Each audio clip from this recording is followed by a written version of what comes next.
नमस्कार आपनालोक सकलोके पुनर्बार स्वागतम नास्माई मजिद बंधुসকল पलकता सामग्री 9टा गुरुत्वपूर्ण खबर। प्रथमটো खबर उमरांचर कयला खनित संघटित होइছে राज्य कपाई जोৱা भयंकर घटना। 300 फुट द कयला करित आबद्ध হৈ পৰিছে 10ৰ পৰা 15 জনকৈ শ্ৰমিক আৰু ঘটনাস্থলীত হাহাকাৰময় পৰিস্থিতি। 300 ফুট দ কয়লা কৰিত আবদ্ধ হৈ পৰিছে 10ৰ পৰা 15 জনকৈ শ্ৰমিক। उमरांचर कयला खनित हाहाकार परिवेश। कुवरीर भितरत पानी सोमोৱাৰ पिछते हाहाकार परिस्थिति। 300 फुट कयला करित 100 फुट पर्यंत पानी और 10ৰ পৰা 15 জন শ্ৰমিক आबद्ध হৈ আছে এই কুৱৰীটোত আৰু ইতিমধ্যে আৰম্ভ হৈছে উদ্ধাৰ কাৰ্য। ঘটনাস্থলীত উপস্থিত হৈছে প্ৰশাসনৰ লোক। পৰৱৰ্তী খবৰ राज्यत पंचायत निर्वाचन दिन घोषणा कराक লৈ अनिश्चितता। निर्वाचनी अधिसूचना जारी কৰিবৰ বাবে আজি অনুমতি নাপালে राज्य सरकारे। স্থগিতাদেশৰ নিৰ্দেশ সংশোধনীৰ বাবে জনোৱা আবেদন অগ্ৰাহ্য কৰিলে গুৱাহাটী উচ্চ ন্যায়ালয়ে। राज्यत पंचायत निर्वाचনৰ दिन ধাৰ্যক লৈ অনিশ্চিততা।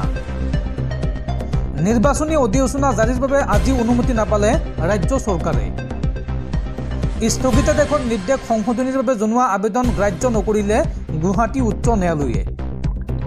উল্লেখযোগ্য যে 9 জানুৱাৰীলৈকে অধিসূচনা জাৰি কৰিব নোৱাৰিব বুলি নিৰ্দেশ দিছিল গুৱাহাটী উচ্চ ন্যায়ালয়ে আৰু এই গোচৰটোক লৈ শনিবাৰে ন্যায়ালয়ত চলিল 6 ঘণ্টীয়া শুনানি আৰু মঙলবাৰে অৰ্থাৎ আজি গোচৰটোৰ পুনৰ শুনানি গ্ৰহণ কৰিব উচ্চ ন্যায়ালয়ে। উল্লেখযোগ্য যে পঞ্চায়তৰ সীমা পুনৰ নিৰ্ধাৰণৰ বিৰুদ্ধে ন্যায়ালয়ত দাখিল কৰা হৈছিল আবেদন, যাৰ বাবে ৰাজ্যত পঞ্চায়ত নিৰ্বাচন অনুষ্ঠিত কৰিবলৈ গৈ বাৰে বাৰে পিছুৱাই আহিবলগীয়া হৈছে ৰাজ্য চৰকাৰ। পৰৱৰ্তী খবৰ দেশত পুনৰ ভয়ংকৰ ঘটনা। সেনাবাহিনীৰ ওপৰত পুনৰ ভয়ংকৰ আক্ৰমণ মাওবাদীৰ ভয়ংকৰ আক্ৰমণত শ্বহীদ হৈছে 10 জনকৈ সেনা জোৱান।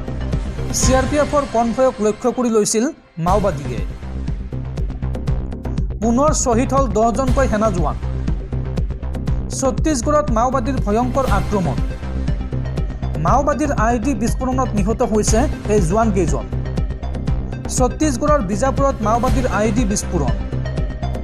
সেনা জোৱানৰ বাহনক লক্ষ্য কৰি মাওবাদীয়ে চলাইছিল আক্ৰমণ আৰু এই ঘটনাত নিহত সেনা জোৱানৰ ভিতৰত আছে এজন চালক। মাওবাদীয়ে উৰুৱাই দিয়ে সেনা জোৱানৰ বাহন। ৰাজ্যখনৰ দান্তেপাৰা নাৰায়ণপুৰ বিজাপুৰত মাওবাদীৰ বিৰুদ্ধে অভিযান চলাইছিল নিৰাপত্তা বাহিনীয়ে আৰু এই ভয়ংকৰ ঘটনাত আহত হয় 8 জনকৈ সেনা জোৱান। 10 গৰাকী সেনা জোৱান শ্বহীদ হোৱাৰ সমান্তৰালকৈ আহত হৈছে আন 8 জন সেনা জোৱান। দৰ্শকসকলৰ বহুতো গুৰুত্বপূৰ্ণ খবৰ আছে। তাৰ আগতে আপোনাক জনাও যে যদি আপুনি এতিয়ালৈকে এইটো ভিডিঅ'ত লাইক কৰা নাই তেন্তে এতিয়াই ভিডিঅ'টোত লাইক কৰি দিয়ক আৰু এনেকুৱা ধৰণৰ ভিডিঅ'সমূহ নিতৌ চাবলৈ চেনেলটো সাবস্ক্ৰাইব কৰি কাষত থকা বেল আইকনটো প্ৰেছ কৰি ৰাখক। পৰৱৰ্তী খবৰ সাৱধান দেশবাসী। কোভিডৰ দ্বাৰা পুনৰ বাধ্যতামূলক হ'ব পাৰে মাস্ক। পুনৰ দেশত হ'ব পাৰে লকডাউন।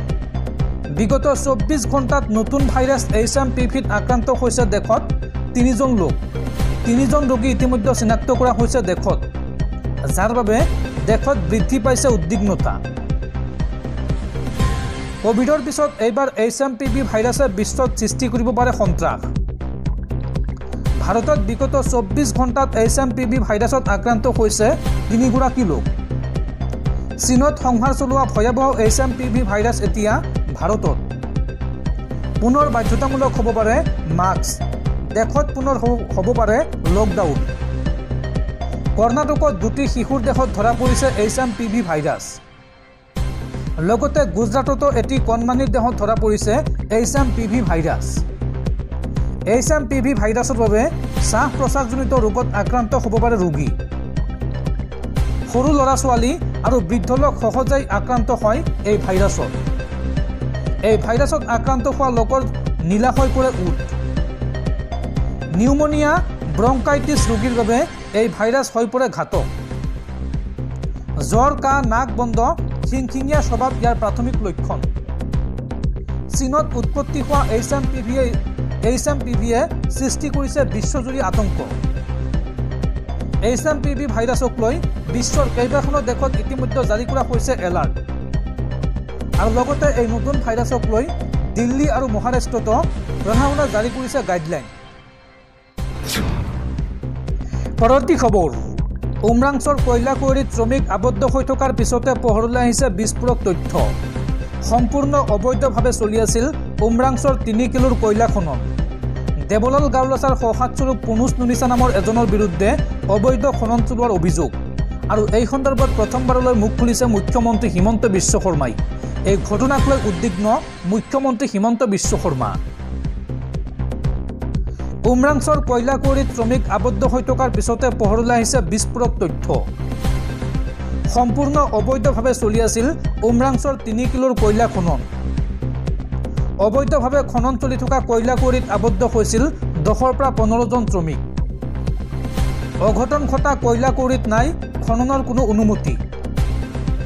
মাটি খন্দা দেখুৱাই অবৈধভাৱে কয়লা খান্দি বিক্ৰী কৰি থকা হৈছিল আৰু শ্ৰমিক আবদ্ধ হোৱা কথাটো লুকুৱাই ৰাখিছিল মালিক পক্ষই। মালিক পক্ষৰ মতে মাত্ৰ 7জন মানুহ আবদ্ধ হৈছিল কুঁৱৰীৰ ভিতৰত।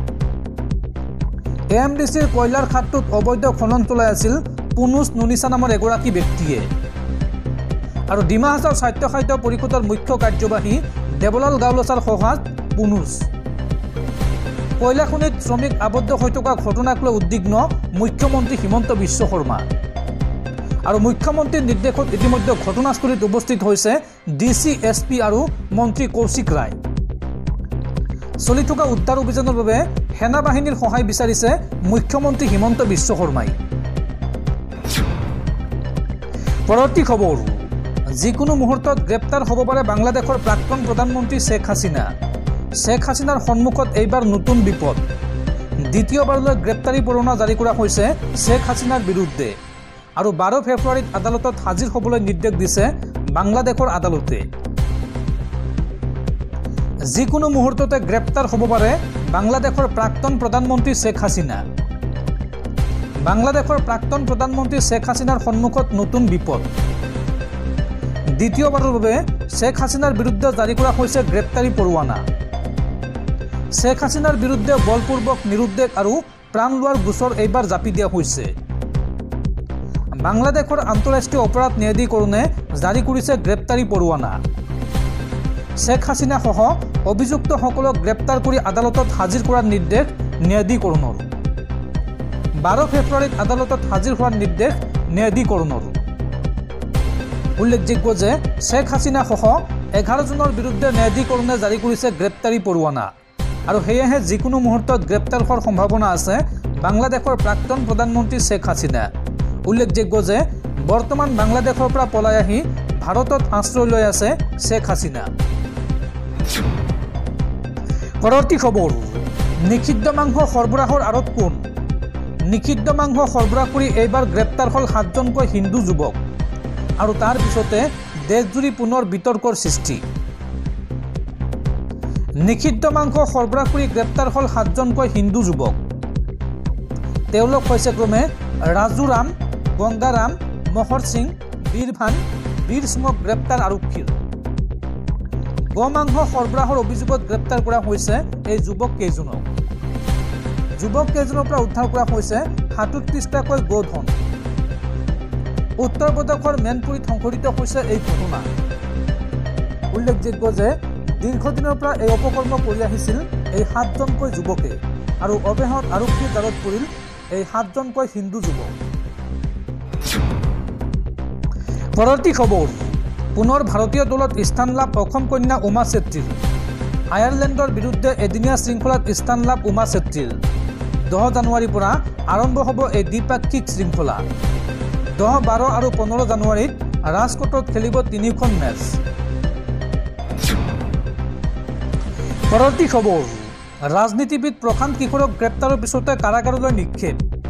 বেইল বণ্ডত সহি কৰিবলৈ অস্বীকাৰ কৰাৰ পিছত কাৰাগাৰলৈ পঠিয়ালে আদালতে। বিহাৰ লোকসেৱা আয়োগৰ পৰীক্ষা বাতিলৰ দাবীত অনশনত বহিছিল প্ৰশান্ত কিশোৰ।